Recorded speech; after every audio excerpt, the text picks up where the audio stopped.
Bonsoir et bienvenue sur Critical Play, une petite émission où des joueurs sont réunis autour d'une table de jeu de rôle pour jouer à une campagne Alien Exodus pour Alien JDR publiée en français par Arcane Asylum. Bonsoir les amis. Bonsoir. Salut. Combien nous en sommes? Nous en sommes à l'épisode 8. Épisode 8. Nous sommes à un épisode de la mort. Celui-là. Et vous êtes tous là? Oui. Pour le moment. En tout cas, merci à DK Initiative, notre sponsor, d'être toujours là avec nous, fidèle au poste. Et on espère que vous appréciez donc toujours ces vidéos. N'hésitez pas à mettre des pouces, à vous abonner si c'est pas déjà fait, et puis à mettre un commentaire, car ça nous aide énormément. Ne serait-ce qu'avec ce fabuleux algorithme YouTube. En tout cas, épisode 8, ce qui veut dire que, eh bien, il y aura un petit résumé de l'épisode 7 qui sera fait par You. Alors l'épisode 7 très chaotique. Donc on commençait, on sortait du poste de surveillance pour voir les caméras du labo, où on avait trouvé des trucs un peu suspects. Puis on a décidé de prendre la route vers l'ascenseur pour descendre au niveau -4 pour récupérer le carburant. Problème dans l'ascenseur, il y a eu un dysfonctionnement, l'ascenseur est tombé, et ils ont réussi à... C'est Spinoza, je crois, qui a réussi à ralentir notre chute, mais malheureusement, nous sommes quand même arrivés au niveau -9. Alors, pas sans dégâts, hein, donc on a perdu Bishop dans l'affaire. Espinoza a été blessé à la jambe, et Cruz a été blessé au dos. Donc on s'est soigné comme on pouvait, on a repris le chemin vers les escaliers dans un premier temps. On a aperçu une créature derrière la porte, donc on a été ailleurs, en bloquant cette porte pour empêcher que la créature ne ressorte. Et donc on a continué notre route, on est tombé sur un embranchement où à droite il y avait d'autres créatures, qu'on a pu voir grâce au détecteur de Cruz. Puis on a continué sur la gauche. La gauche c'était un cul-de-sac, il y avait juste un petit passage vers une ancienne cavité naturelle, mais pour nous c'était pas vraiment le chemin à suivre. Donc on a fait demi-tour, on a recroisé deux créatures au plafond, on a réussi à passer discrètement en dessous, puis... La suite après le générique.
La galerie face à vous s'enfonce dans les entrailles de la planète Tanaka 5, un boyau où chaque pas résonne comme un glas étouffé. Les faisceaux des lampes torches dansent sur les parois suintantes, révélant des griffures étranges, comme si la pierre avait été lacérée. L'air est lourd, saturé d'une humidité oppressante et d'une odeur métallique. À chaque goutte tombant dans les flaques stagnantes, un écho sourd résonne, amplifiant le lourd silence. Plus loin, dans l'obscurité insondable, vous discernez quelque chose. 50 ou en dessous, c'est critique. 51 ou plus, vous avez des chances. Ah. Ça vient de dire 78. Ouf. Vous discernez face à vous, dans le boyau glacial, vos lampes torches dévoilant une vision cauchemardesque. 4 œufs translucides, luisant faiblement sous la lumière tremblotante, d'à peu près 80-90 cm. Leur membrane humide semble vibrer, comme un souffle latent, comme un murmure offert aux ténèbres vous entourant. À l'intérieur, les formes arachnéennes s'agitent imperceptiblement, leurs pattes repliées contre leur corps noueux. Chaque mouvement fluide de ces choses en gestation semble pressé par une faim insatiable, prête à se libérer. L'air lourd porte un bruit sourd, presque organique, comme un battement lointain. ou une invitation sinistre. Tu disais qu'avant, il y avait rien, c'est quand on est passé par là, il y avait rien. En arrivant entre-temps, c'est arrivé, quoi. Oui. Ok. Donc vous comprenez qu'on a sûrement dû les poser. Maintenant, qui, quoi, les créatures, autre chose, mais on les a posées récemment. Est-ce que au sol, on peut voir des traces particulières ou... Ouais, vous voyez notamment les traces de ces créatures qui ont sûrement cheminé après jusqu'au plafond, donc sur la roche en s'encastrant, et donc vous voyez qu'elles se sont déplacées, et elles sont...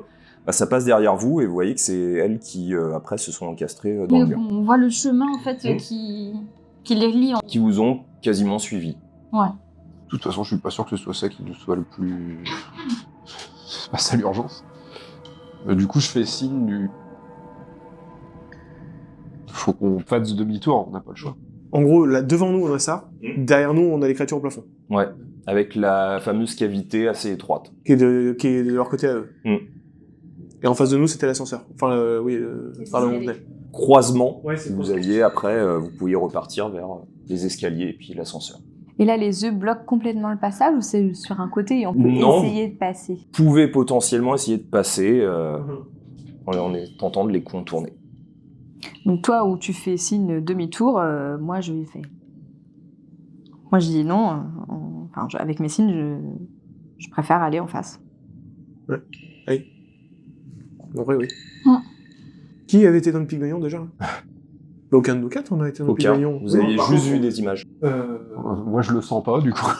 Je préfère faire demi-tour, mais... Quand on est passé sous les créatures, on n'a pas vu... elles étaient endormies, quoi.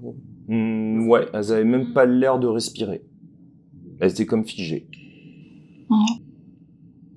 Lynn, je vous regarde tous. On fait quoi? On avance? Il y a quoi au sol, autour des œufs? De la roche. Mais il n'y a pas d'espèce de mucus ou je sais pas quoi? Non. Y a rien, ok. Non, il y a juste cette humidité qui s'écoule très lentement jusqu'au sol, donc qui part de cet œuf, qui fait à peu près 90 cm, à peu près 1 mètre, et qui s'écoule petit à petit. Okay. Ils sont à quelle distance de nous? Ils sont à peu près, pour ceux qui sont les premiers, à 3 mètres. Et là, elle a parlé à voix haute, Lynch? Toujours en chuchotant. Hein, on part du principe que vous chuchotez. Oui, même principe, je m'adresse à elle. Est-ce que vous pensez que le plus sûr, c'est de passer par les œufs, ou qu'il y a un risque? Pas plus le temps de les étudier, donc je dirais qu'on a le choix entre soit ces créatures en essayant de repasser, et la cavité qu'on ne connaît pas, soit repartir en arrière, mais pour aller où? La partie gauche, qu'on n'a pas encore visitée? Non, je chuchote aussi. Non, on a vu qu'il y avait des créatures dans cet espace-là. La cavité, on a fait demi-tour parce qu'on s'est dit qu'il n'y avait pas de sortie. Ce qui nous reste, c'est les escaliers. Je suis désolée, les œufs viennent d'apparaître. On a peut-être potentiellement la chance qu'il y ait un temps d'incubation assez long pour qu'ils soient endormis et qu'on passe maintenant. Il y a des créatures derrière la porte au niveau des escaliers. Peut-être qu'elle est montée. Ça me fait chier de le dire, mais je suis d'accord avec Espinoza. De toute façon, le risque est partout. Donc, il faut qu'on remonte. On va pas passer notre temps à explorer cette zone-là. Les œufs, ils étaient pas là avant. Enfin, si on passe... C'est pas normal qu'il y ait des œufs, ça apparaît pas comme ça. Là, il y a un moment où il faut quoi pour qu'on se rende compte que ça pue. Eh ben, ce sont elles. Du coup, je pointe du doigt les créatures. Ce sont elles qui ont dû les poser là. Visiblement, le temps qu'on passe, on a fait demi-tour. On a fait demi-tour parce qu'on considérait qu'il n'y avait pas de sortie de l'autre côté. Donc la meilleure sortie, c'est quand même d'aller en face. Je commence à m'agacer.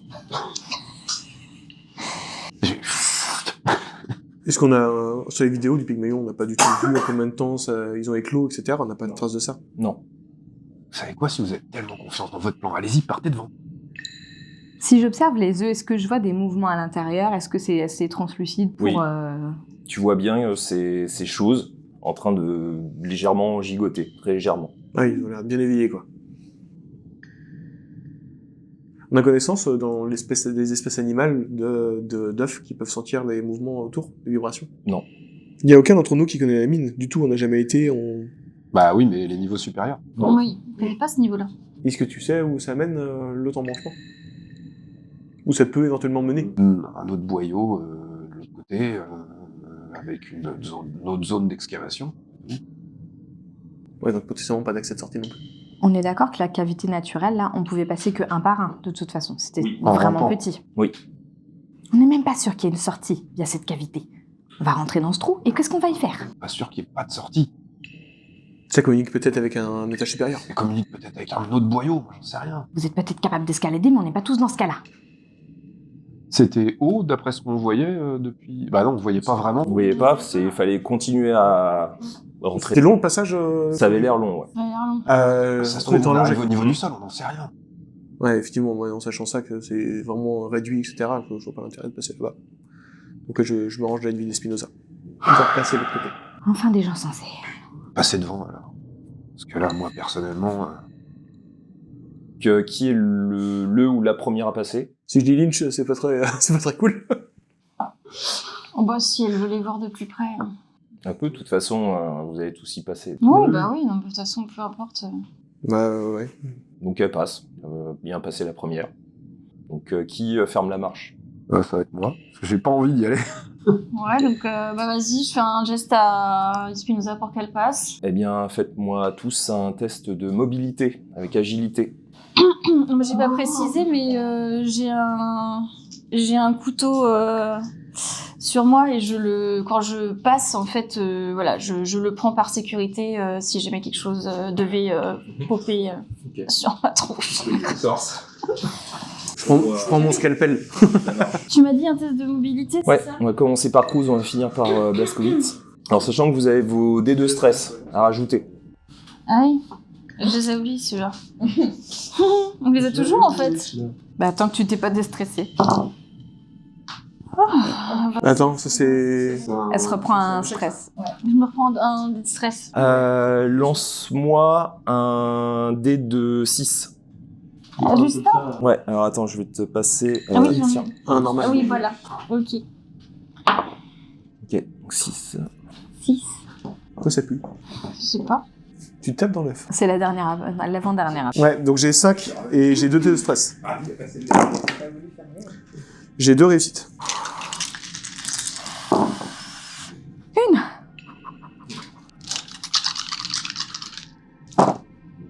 Une. T'inquiète, je suis une fun forte. Et Lynch... Deux facehugger. Quoi? Elle était stressée. Vous avancez et tu prends ton couteau, Cruz. Soudain, en cheminant délicatement Cruz, tu repenses au sort des hommes du Pygmalion. Ton couteau chute, en un bruit métallique, rebondissant une fois sur la pierre avant de transpercer la membrane tendue de l'œuf. Dans un craquement humide, les pétales s'écartent lentement, exhalant une vapeur moite et fétide. Un mouvement trouble agite le liquide visqueux à l'intérieur. Et une chose, pâle, émerge avec une lenteur calculée. Ses membres osseux s'étirent, dégoulinant de mucus, tandis que son corps se soulève, comme attiré par l'air chargé de tension. Blazkowicz, tu la distingues. Elle se pose sur le bord de l'œuf, immobile pour un instant, ses appendices semblant goûter l'atmosphère, prête à bondir. J'ai l'incinérateur. Ah putain, si j'utilise l'incinérateur, c'est mort, je vais réveiller tout le monde. Non, non, non. J'ai le couteau, il est à portée. Le couteau, il est porté, ouais. C'est-à-dire que tu te rapproches de l'œuf. Et ça veut dire qu'il faut que je recule. Non, là, vous êtes en fait dans la rangée, vous êtes encore dans cet espace-là, il y en a Mais deux du qui coup, sont genre un petit peu l'œuf, avant. il est là, à côté de moi. Donc si je prends le couteau qui est au sol, techniquement, je reste en place et je me rapproche pas de l'œuf. Je ramasse le couteau. Et puis, elle est en train de sortir comme par un... Bah du coup, j'essaye de la planter, mais au niveau du... Alors avant. 1, 2, 3, Ah oui, non. 4, 5.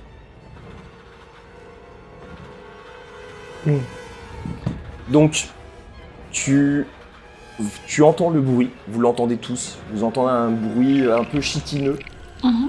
Vous retournez mécaniquement, vous voyez cette immense araignée, et toi, Cruz, tu commences à trembler.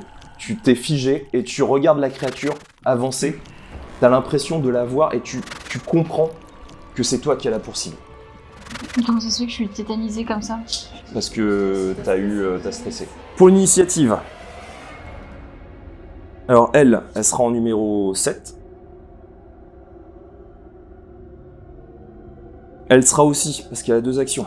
Elle sera en numéro 9. Enfin, ça va. Il y a combien de cartes déjà? Il y a combien d'œufs? Cruz, tu seras en numéro 2. Mhm. Matthews, tu es en numéro 3. Vraiment, il est con. Je tiens à le dire. Espinoza, tu es en numéro Oh 1. shit. Tu pousses Cruz. Et Blaskowitz, tu es en numéro 4. Pourquoi moi j'ai rien, moi? Espinoza, que fais-tu? Donc tu entends la créature, tu la vois. Et du coup, je suis juste avant elle, donc je suis pas très loin de l'œuf. Bah, en vrai, j'essaie de taper Brian. dessus, je pense. Hein. Warren, Ouais, Pour franchement, l'envoyer oui, loin. oui. Je pense que de panique, j'essaie de taper dessus. Eh ben, un combat rapproché avec force. Tout à fait.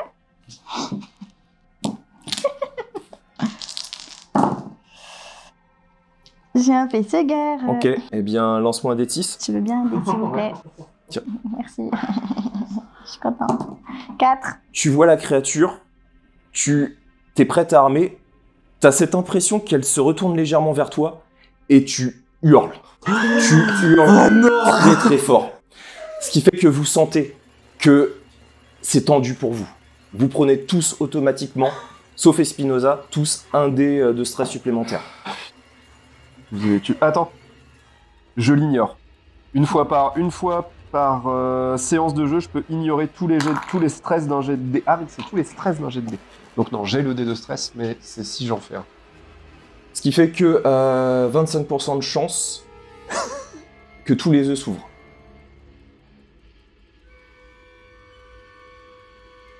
Il y a toujours cette créature qui est là. Ensuite, Cruz, toi, tu es complètement figé.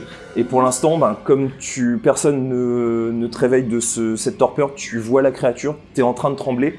Tu peux agir, mais tu as moins 2 à ton agilité. Pour toutes tes actions avec l'agilité. C'est-à-dire attaque à distance, mobilité et pilotage. Mais sinon, pour tout le reste, tu peux agir normalement. Sauf que tu es pris par le stress, tes mains tremblent, donc tu es moins à droite que d'habitude. Ok, moi je peux me déplacer, enfin avancer en fait, me dégager un peu du truc. Ouais. Est-ce que tu le fais pour essayer de te déplacer sans avoir à réveiller potentiellement ces autres Oui, créatures? ouais, c'est ça. Ok. J'essaie Eh ben, fais-moi un de test. me dépasser tranquillement, quoi. Eh ben, un test de mobilité avec agilité avec moins 2 dés. Les 2 dés en moins ne sont pas les dés de stress. Hein. Oui, bien sûr. Du coup, tu m'as dit mobilité, hein, c'est ça? Ouais. Avec 2 dés en moins, bah du coup, comme j'en ai 4... Donc ça fait 2 plus tes dés Ouais. de stress. Bah, une réussite. Ok. Donc tu t'arrives à te déplacer sans les agiter. Matthews, tu vois te déplacer Cruz, tu vois qu'elle a l'air en panique, elle a l'air stressée, tu vois très légèrement, tu reconnais les symptômes du stress, peut-être post-traumatique, mais tu vois qu'elle s'agite énormément. Que fais-tu? Et tu vois cette araignée qui est là en train de se déplacer. Je suis à portée d'elle. Ouais. Ok. Alors, c'est peut-être du gâchis, donc je fais ce que je veux. Je vais donc me rapprocher d'elle. Je vais prendre, vu que c'est une barre de fer que j'ai arrachée, je pense qu'elle est pointue d'un côté. Mhm. Et bah, je vais l'empaler. Bon, l'empaler pour la bloquer dans l'œuf, en fait, et pour ça, pour être sûr, je vais utiliser mon jet de récit. Tu réussis automatiquement. Donc tu vois la créature, tu te retournes et donc tu essayes de l'attaquer. C'est automatiquement, donc ça touche, donc ça fait 2 de dommages. Ouais.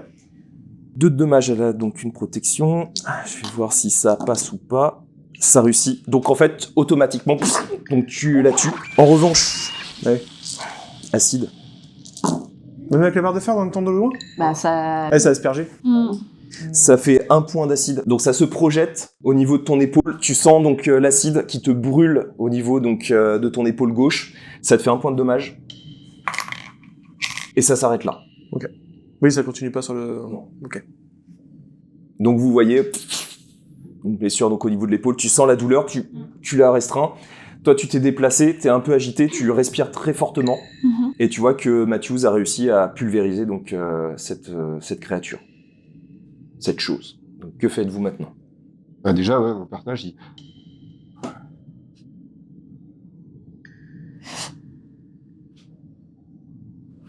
Je suis désolée, je suis désolée. Et je m'avance. Moi, je reprends ma place juste derrière Lynn sans rien dire. Et je regarde juste Cruz et pour te dire le détecteur. Oui, excuse-moi, là, c'était pas très clair. Oui, bah je sais, mais c'est pas facile de vérifier le détecteur. Ok, bah je regarde le détecteur. Tu regardes et rien devant vous. C'est surtout derrière, en fait. Pareil. Pareil. Rien. Ok. De toute façon, on les a en vue directe, les exomorphes. Elle bouge pas. On avance tranquillement. En marchant, moi, j'ai possibilité de regarder un peu ma blessure et essayer de la nettoyer. Alors, va falloir s'arrêter et prendre un peu de temps. Je nettoie avec mes doigts. Vous avancez, vous retrouvez de nouveau au carrefour où vous étiez, donc soit tout droit pour retourner vers les escaliers et l'ascenseur qui ne fonctionne plus, ou sur le côté droit, donc ce qui était la gauche pour vous auparavant. Et cette zone, c'est un petit peu en fourche, donc vous avez pris la fourche droite, donc vous pouvez contourner pour aller sur la partie gauche, chaude et humide. Et elle reste chaude et humide. Au passage, je rappelle que dans les escaliers, c'est là où il y avait l'autre bestiole. Bon. Oui, mais elle a pu partir. Et toi, tu vois sur ton détecteur plusieurs points, 6 points, en face, à peu près 75 mètres. En face, en direction Des anciens escaliers et de l'ascenseur. Donc, Et t'as l'impression que ça se rapproche. je leur indique que ça arrive très vite. Eh ben, on part à gauche. Dans la fournaise. Oh mon dieu. Et à gauche, si tu pointes vers la gauche... Rien. Ok, très bien. Pas de choix. Hein. Vous marchez délicatement vers la partie gauche, descendant. Vous vous en rendez facilement compte, très légèrement. Il fait de plus en plus chaud, une chaleur moite. Après une centaine de mètres, le boyau large de 4 bons mètres de diamètre plonge dans une obscurité glaciale, ses parois ruisselant éclairées par des rares faisceaux tremblants de vos torches. Là, suspendus à 1 mètre du sol, les corps de mineurs pendent dans un cauchemar figé, une dizaine englués dans une substance organique et luisante qui semble palpiter sous la lumière. Leurs visages, figés dans des expressions d'agonie absolue, mêlées d'horreur et de douleur, leurs yeux vitreux fixent le vide. Leurs torses déchirés atrocement, les côtes éclatées comme des branches brisées autour de plaies noires et visqueuses, témoins silencieux de l'horreur qui s'effrayait en un chemin de l'intérieur. L'air, lourd d'humidité moite, est saturé d'une odeur de chair rance et de métal, presque suffocant. Au pied des mineurs, des œufs entr'ouverts et des choses arachnéennes, recroquevillées et sans vie. Et si tu retournes le détecteur, elles sont toujours derrière. Enfin, elles ont l'air de nous suivre. Elles ont l'air de suivre, mais à une certaine distance. Vous avancez. Vous faites peut-être 20 mètres. Vous entendez au loin. Alors vous avez du mal à discerner, mais c'est sûrement pas derrière vous, mais plutôt devant. Vous entendez comme un bruit, une sorte de hurlement animal. Mais ça a l'air d'être colossal.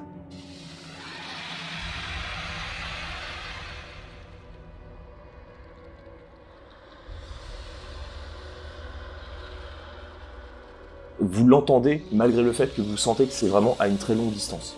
Et devant vous, à peu près 1 mètre du sol, vous voyez comme une sorte de fil, de câble électrique très fin. Et vous voyez que c'est ce qui permet d'avoir un réseau de lumière vraiment très primaire pour les mineurs. Donc vous sentez que les mineurs sont passés par là. Au-delà des corps que vous voyez affichés de part et d'autre de la paroi, vous savez, parce que vous reconnaissez cet accès primaire, cette installation très simple qui logiquement doit être au sol. Vous la voyez au sol, comme si on l'avait détachée. Et vous voyez qu'elle ne fonctionne plus, mais vous avez cette traînée qui continue à avancer dans la direction où vous avanciez vous-même.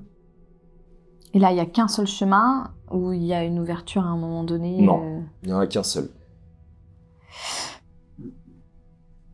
Derrière nous, il y a toujours. Ouais.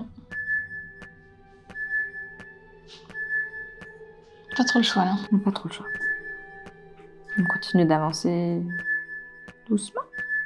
Vous faites encore 50 mètres, toujours dans cette obscurité.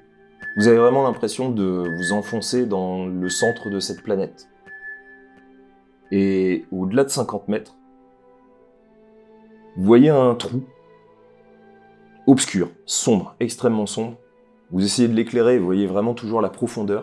Vous voyez que le fil descend à l'intérieur, et c'est tout. Ah oui. Ok. Aucune autre sortie à part cet énorme trou. Il n'y a pas d'équipement du tout autour de générateur, quoi que ce soit. Non. Tout est recouvert de cette espèce de mucus, là. Il n'y a pas de... Non, c'est parois rocheuses. Donc en fait, sur les côtés, comment dire? Tant qu'il y avait les mineurs, il y avait ce suc, mais... Sur les côtés, je vois des traces de rotation d'une machine. Oui, Si on avait creusé vraiment foré vers le bas. oui. Ok, donc c'est quelque chose qui a été fait à dessein, en fait, de faire un tuyau comme ça. Et tu es plus qu'à 3 d'énergie de ton appareil. Mhm. Est-ce que vous pensez qu'à travers ce trou, il y aurait un passage pour remonter? Bah, si on lève le nez, on voit quelque chose au-dessus ou c'est la Non, roche? c'est de la roche. Elle est où la machine qui a fait le trou? Bah, elle est en bas. Elle reste en bas. Quand on creuse un tunnel, on monte la machine sur place, on creuse et puis on la laisse en bas. On va pas la remonter. Et du coup, le seul moyen de remonter de cet espace Bah, en dessous moins qu'ils est aient par cet creusé endroit-là. un tunnel en remontée. Mais est-ce que c'est possible? Est-ce que ça arrive? Est-ce qu'il y a, si on descend, Ça arrive. est-ce qu'il y a potentiellement une autre sortie? Qui crée un tunnel latéral pour remonter? Logiquement, non. Normalement, non. Mais ils sont bien remontés quelque part. C'est la machine toujours en bas. Bah, par ce passage-là. Mais en fait, ouais, du coup, il y a aucune trace, enfin, comment dire, il n'y a pas une échelle, pas un truc pour descendre. Non. Oui, il n'y a pas d'accès piéton, tu veux dire, toi, un chemin comme qui fait une spirale? Non. Pas forcément. Enfin, non, parce que Donc il y a forcément un accès en bas, ou alors Pas les forcément. corps sont en bas, quoi. pas forcément. Ça peut être une machine autonome qui descend toute seule. Ouais. Nous sommes coincés. Donc, on fait demi-tour et on se retrouve face. Je sais pas quand tu fais ça. 1 sur un D10, il se passe quelque chose qui augmente d'un niveau le stress autour de la table. Formidable. Pour l'instant, il se passe rien. On n'a pas 36 solutions. Il faut faire demi-tour. Est-ce qu'on attend qu'elle nous tombe dessus ou est-ce qu'on va à leur rencontre? Il n'y a pas moyen de descendre. Enfin, je veux dire, au niveau, je vois que ça a été creusé comme s'il y avait une foreuse en fait qui avait tout creusé, mais il n'y a pas, ça crée pas une spirale de chemin qu'on pourrait descendre. Alors, vous pouvez essayer de descendre en essayant d'escalader, enfin, de descendre en essayant mobilement, hein, par la mobilité, Ouais. de descendre convenablement, mais ça demande un peu d'agilité. Et sinon, c'est de s'accrocher au câble et de descendre par le câble, quoi. C'est vraiment un fil assez fin. Hein. Ah oui, donc Ça risque de rompre. Ouais, donc c'est un cul-de-sac, quoi. Je sens pas descendre de là-dedans, moi. Je vois pas l'intérêt, en fait, de... On n'a pas d'éclairage sur nous, de bâtons lumineux, quoi que ce soit. On n'a rien de tout ça. Non. Tu vois qu'elles sont maintenant à 50 mètres. De toute façon, il faut reculer. On va pas les- Elles sont combien? 6. 6. 6. J'en ai vu 3. 3 déjà, on a failli crever. On va pas en rencontrer 6 non plus. Quoi, votre solution? On descend ou on reste coincé en Bah, bas? on descend. Et on reste coincé en bas. Mais on sait pas. Ça se trouve, c'est une machine autonome. Ça se trouve, ils ont creusé un tunnel. J'en sais rien. Qu'est-ce que j'en sais, moi? Je suis pas descendu dans les mines. Je suis pas descendu à ce niveau-là. La zone est dans le noir. Oui. Il y a la possibilité de faire le tour du trou? Si vous essayez de passer, alors le contour vraiment est très étroit D'accord. pour passer de l'autre côté, sachant que c'est un cul-de-sac hein, de l'autre côté, mais Oui. vous pouvez essayer de passer. J'aurais voulu fouiller dans la pénombre s'il n'y avait pas un autre passage qu'on ne voyait pas, mais si on peut pas passer à pied, ça sert à rien. Il y a une solution. Si on descend, c'est que s'ils comptaient bosser en bas, ils ont créé un tunnel latéral pour faire un puits de ventilation. Donc du coup, si on descend, c'est bien possible qu'on trouve un tunnel latéral et un puits de ventilation qui nous permettent de remonter. Rien ne nous dit qu'ils ont été en bas. On sait même pas s'ils sont descendus. S'ils ont creusé, c'est pas pour rester en haut. Hein. Ils ont peut-être pas eu le temps de descendre. De toute façon, soit on meurt en chutant dans ce trou, soit on meurt écorché vif par ces bestioles. Donc, choisissez votre mort et on y va. Il y a pas de recoin pour se cacher là où on est? Du tout de caisses qui ont été mises ou de... Non, vraiment rien. Des outils? Non plus. Juste ce fil. C'est bizarre, quand même. Dénudé, vous voyez d'ailleurs encore quelques crochets au niveau du plafond. Mais vous avez alors soit les créatures, soit les mineurs eux-mêmes, pour X explications, mais en tout cas ça a été décroché. Quelque chose en est servi pour remonter. Et si on jette quelque chose dans le trou, pour faire du bruit. D'ailleurs, Mais si, Excuse-moi, le bruit de la bestiole, on l'entend toujours? Non. Il n'a entendu qu'une fois. Parce que je vous rappelle qu'on a quand même entendu une créature qui potentiellement se trouve là-dessous. Écorché, mourir écrasé ou écorché. Parce que sinon, peut-être que c'est la machine, soit c'est la machine qui descend le câble en même temps qu'elle avance, et quelque chose a tiré dessus, ou peut-être que la machine s'est cassée la gueule et qu'elle est tombée, voilà, et du coup ça a entraîné le câble et ça a arraché le câble. Soit il y a des mecs qui sont descendus avec la machine et qui ont commencé à dérouler le câble, et il y a un truc qui a cassé le câble, qui a tiré dessus. Donc s'il y a quelque chose qui est descendu, il y a peut-être quelque chose qui est passé dessus. Enfin, si ils sont descendus, ils ont peut-être réussi. 1 sur le D6. Allez. Tu vois que ça s'agite, ça avance beaucoup plus vite. Ils sont à 25 mètres. Et ils continuent à avancer. Tu vois le point. Bah, Tu vois que ça avance. Je préfère crever en bas plutôt que de me faire écraser, de me faire écharper par une bestiole. Ok, bah écoutez, tentons notre chance en bas. Ouais, plus chaud, malheureusement. Ben, on se dirige, enfin en tout cas moi je me dirige vers le trou et je les invite à me suivre et entreprendre la descente. D'accord. Eh bien, test de mobilité avec agilité. Donc, sachant que les créatures, les choses, donc ces araignées, je vais les appeler les choses par rapport aux créatures qui sont beaucoup plus importantes. Donc, ces choses ne sont plus là, donc tu n'es plus tremblante. Donc, tu as de nouveau ton test classique d'agilité plus D'accord, mobilité. ok. Plus tes dés de stress, si tu en as. Ok. Moi je commence. Oula. Oh là De- là là là. De petits. Eh bien, tu peux me lancer un dé de 6. 2 fois. 2. Tu entends le bruit de ton appareil. Ça te fait stresser, mais tu arrives quand même à tenir bon. Par contre, en revanche, est-ce que tu avais un succès ou pas du tout? Non, j'ai pas de succès. Bah, t'avais pas un truc blanc comme ça? Moi, t'en avais un. Ah ouais? Ouais, t'en avais un. Bon, bah écoute, oui. Donc un succès, donc tu arrives à descendre, donc ça passe. Matthews, à ton tour. Oh là là. Donc j'ai 5 et j'ai 3 dés de stress. Et j'ai une complication et pas de réussite. Eh bien, tu peux lancer un dé de 6. 6. Tu dévales, littéralement. Tu tombes et tu perds 1 point de vie. Oh.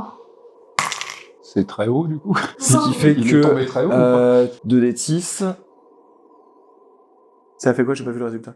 t'es étourdi. T'es brisé, c'est-à-dire que tu t'as mal, t'as une douleur au niveau du bas du dos, tu es tombé sur le dos, t'es légèrement étourdi, mais t'as pas d'effet autre que ça. Par contre, je suis à 0. T'es à 0.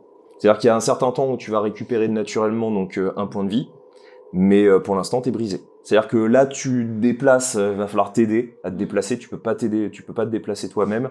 Ouais. Et tout ce qui va être action, en fait, tu peux pas courir, tu peux pas, t'es vraiment épuisé.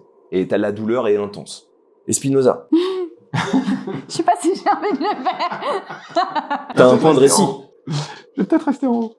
Non, non, attends, on va se retrouver face à des trucs beaucoup plus gros. Une. Ok, donc c'est réussi, tu descends. Du coup, c'est mobilité et agilité. Hein. Ouais.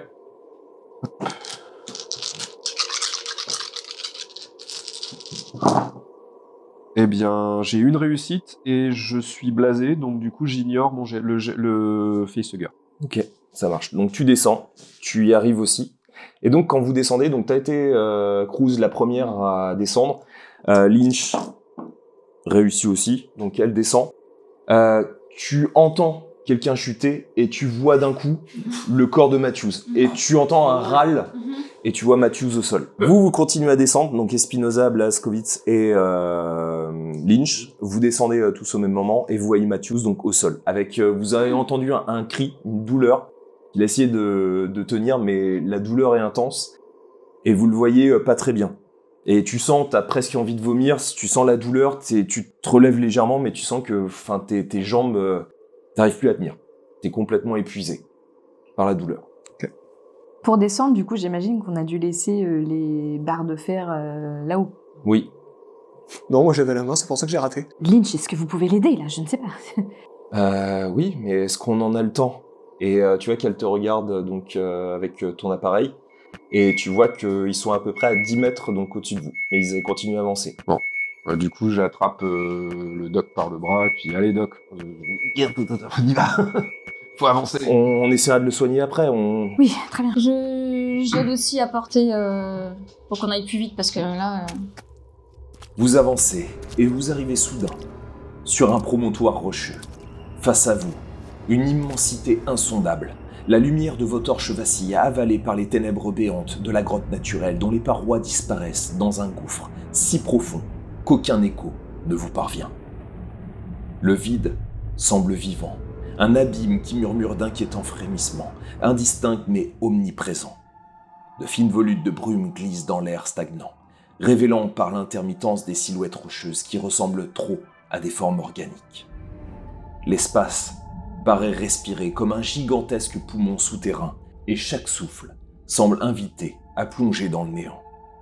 Votre seul fil d'Ariane étant le câble des mineurs, toujours au sol et descendant sur le côté gauche, une pente potentiellement utilisable pour descendre. Du coup, quand je vois ça, je relève la tête et ouais, fallait pas aller dans la cavité, Spinoza, hein, c'est ça?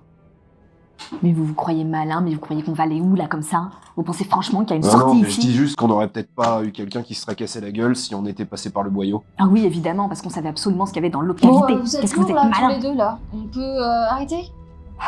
Avançons. Et puis moi je pense que là, ce câble, peut-être qu'il a été là pour, je sais pas, indiquer un chemin. Hein. On dirait qu'il balise quelque chose. Du coup, il y a aucune machine par terre, il y a rien, En tout cas, de là où vous êtes, parce que vous êtes vraiment sur une partie rocheuse haute. Ah oui, d'accord. Vous sentez qu'il y a un gouffre en contrebas, que vous ne voyez pas. Vous avez l'impression que c'est vraiment une cavité, mais vraiment très importante, en termes de superficie. Donc vous ne voyez pas la profondeur, vous voyez juste comme une sorte de passage étroit à l'intérieur de la roche sur la partie gauche. Face à vous, vous sentez que vous êtes en hauteur et que vous avez une immensité face à vous. Vous voyez quand même malgré tout les stalactites, donc vous voyez le haut de la roche, mais vous voyez que ça se perd dans un horizon que vos torches n'arrivent même pas à éclairer. Est-ce qu'on entend quelque chose en particulier? Est-ce qu'on sent, je sais pas, un courant d'air? Tu vois, quelque chose? Oui, vous sentez un courant d'air face à vous, donc ça vient depuis les profondeurs de la roche. Enfin, de la caverne. Et en fait, si je refais le truc, on est sur une espèce d'aplomb rocheux. Il y a le gouffre en face, et c'est plutôt derrière nous, en fait, qu'il y a le reste de la caverne. C'est ça. Ouais, d'accord, ok. Et le câble? Et le câble, il continue sur la partie descendante. Essayons de descendre alors. Je suis un minimum conscient, moi, capable de communiquer ou pas? Oui. Ok. Et ton appareil n'est plus qu'à 1 d'énergie. Ah. Donc est-ce que tu l'arrêtes de temps en temps? Est-ce que tu continues à le faire marcher? Sachant que là, donc, tu peux voir qu'elles sont toujours à 10 mètres, mais elles sont derrière vous. Et elles sont arrêtées, enfin. Elles bougent plus. Oui. Donc tu vois les points et d'un coup... Ok. Bah là, je peux supposer que finalement elles sont pas, nous ont pas suivis plus dans le. Donc Non, c'est bon. Si, non mais là c'est moi en tant que en tant que joueuse. Ouais, je l'arrête là pour économiser un peu parce que Ok. ça vite descend. Fais-moi un test d'esprit avec survie. Oui, voilà. Ah, ok. Si elle se soit arrêtée, c'est peut-être pas une bonne nouvelle. Hop là, je n'ai pas de. Si. Ah Sur oui. tes dés Ah de oui, stress, sur les l'étoile, deux. c'est une réussite. Ah oui, d'accord. Donc t'en as 2. Moi j'en ai deux. Toi, tu comprends en tant que militaire que grosso modo, ces prédateurs cherchent à fonctionner sous la forme d'une nasse, c'est-à-dire qu'ils vous cherchent à vous pousser vers quelque chose. Ils avancent pas plus qu'un périmètre qui est toujours presque le même, tout en resserrant petit à petit, donc tu sens qu'en fait, ils vous poussent vers quelque chose. Donc depuis le début, on est amené vers des choses. Ben là, maintenant, je te laisse... Ça explique beaucoup de choses dans le premier couloir, quoi. Avec les œufs. Donc il y a que toi qui le sais, Ah ouais. maintenant. Ok. Donc est-ce que tu laisses ton appareil ou pas? Non, là je vais le mettre en pause. Et donc vous êtes sur la partie haute de cette caverne naturelle. Moi, je râle comme je peux auprès de Lynch. Lynch, dans ma poche, injectez-moi le Naprolef. Ouais. Tu vois qu'elle cherche dans ta poche. Vous êtes sûr qu'il est dans votre poche? Alors moi, j'en ai sur moi, normalement. Eh ben, tu vois que tu ne l'as plus. Oh. Et tu peux rajouter un dé de stress. Oh. Ça, c'est lié à ton test précédent. Oh. Donc tu sens que tu n'as pas ce que tu voulais, que ça aurait pu t'aider, et donc ça te fait d'autant plus stresser. Quelle journée de merde. Est-ce qu'on entend ou pas leur discussion? Oui. J'en ai. Du coup, je prends dans ma poche et je te l'injecte. Donc elle a un appareil, donc elle te le passe. Et donc ça fait... Ça m'enlève la douleur, des tiraillements, irritation, et ça me réduit mon stress à 0. Par contre, j'ai moins en agilité. Étant donné que vous êtes armés, je pense qu'il vaut mieux que je porte le docteur et que vous soyez devant. Mhm. Mais de toute façon, c'est lui qui me portait. On peut le Non, porter à deux, mais je- je peux le gérer je techniquement tout l'idée, en seul. fait. je T'es un pense, point mort, mec. avec 4, ce serait de l'endurance. Ouais. Ce sera un forcé endurance, j'ai 6, donc je pense que je peux le supporter tout seul. Moi, j'en profite pour dire, je pensais pas le dire un jour, mais merci Spinoza. Bon. Qu'est-ce qu'on fait? On nous a fait descendre? Est-ce qu'on continue?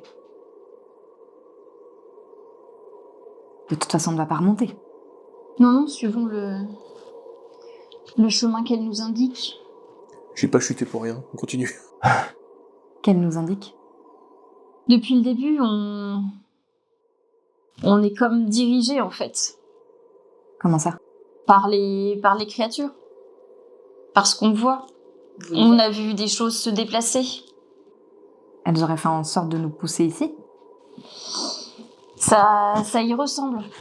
C'est un comportement qui présage ce type de prédation, en fait. Donc là, en fait, on est de la chair à pâté pour ce qui nous attend en bas. C'est l'impression que j'ai. Une grande intelligence.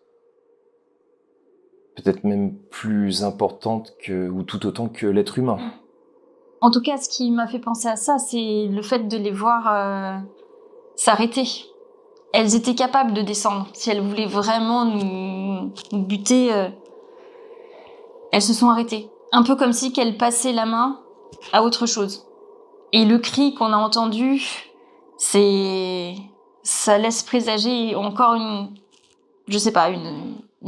créature beaucoup plus imposante. Et si on tue, ce qui pourrait potentiellement être leur reine, leur chef, je n'en sais rien, est-ce que vous pensez que, de par leur comportement, elles s'arrêteraient? Si elle fonctionne en meute, c'est possible que si une créature alpha soit éliminée, peut-être que ça désorganise totalement cette espèce, un peu comme les abeilles, ou c'est possible, c'est possible. Ouais, ou ça les énerve. Il y a plusieurs possibilités. Hein. Là, vraiment... De toute façon, on n'est pas capable de remonter. Je regarde Matthews en disant ça. Toujours pas d'armes, j'imagine, enfin d'outils ou quoi. Bah, vous avez des cailloux, mais c'est tout. Oui. Bon. Vous ouvrez la marche? Bah, d'un bras, du coup, je l'aide à marcher, puis de l'autre, j'ai le lance-flamme quand même dans les mains, qui doit générer une petite lumière en plus. Là, on est d'accord qu'elles s'étaient arrêtées, les créatures. Ouais, Oui. ouais. Que, je pouvais pas dire à Lynn, j'en profitais pour essayer de me soigner. Tant qu'on est là, qu'il n'y a pas de mouvement, je sais pas. Sauf si elle se décide à avancer à un moment. Lynn, vous pensez que vous avez un petit moment pour essayer d'analyser mes blessures? Oui. Donc on se pose quelque temps. À vous de voir ce que vous en pensez. Je sais que c'est risqué, mais De toute façon, là, je suis un peu mort pour vous. Il vaut mieux qu'il soit soigné, sinon ça va être compliqué de l'amener avec nous. Hein. Oui, allez-y. De toute façon, le passage est assez large pour qu'on puisse passer à deux côte à côte. Oui. C'est peut-être une bonne idée si vous allumez le détecteur de temps en temps, quand même, juste pour vérifier. Oui, c'est ce que je comptais faire. Mais vu que là, j'ai plus beaucoup de batterie, je l'économise. Ok. Lynch s'agenouille auprès de toi, Matthews. Son souffle court, les mains tremblantes alors qu'elle tente de compresser ta plaie brûlée sur ton épaule. Face à vous, la grotte immense s'étend, avalant la lumière de vos lampes, dans des ténèbres sans fin. Soudain, un son déchirant brise le silence. Vous avez entendu? Ce sont ces créatures. Elles nous ont suivis. Je fais quoi maintenant? Est-ce qu'on ne devrait pas s'occuper de celle-là, histoire de ne pas se retrouver coincé? Et vous voyez que vous en avez 4 qui avancent petit à petit dans le cercle de lumière où vous êtes. Et vous voyez qu'elles avancent très lentement. J'ai envie de tenter de les repousser avec le lance-flamme. J'avoue, c'est tellement tentant hein, parce que. On va se retrouver coincé entre deux feux, là. On a que ton lance-flamme. Qui est capable de qui avait l'air de les repousser dans le vaisseau, oui. Vous voyez qu'elles continuent à avancer. Vas-y, si. Moi, allumez-les vite. Je les allume pas, par contre, je vise légèrement plus haut pour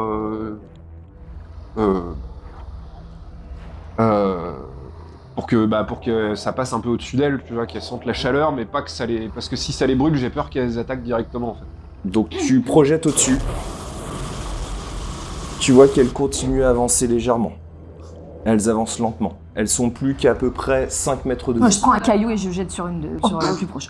Là, franchement, ouais. Il peut pas courir. Je m'en fous. Ça Pas fait non plus. 10 000 fois que je vous dis qu'il faut les buter parce qu'on va se retrouver coincés.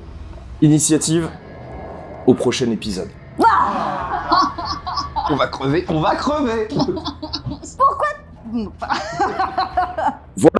Pour cet épisode 8, que va-t-il se passer hein? Pour cet épisode 9, Bah, on va mourir.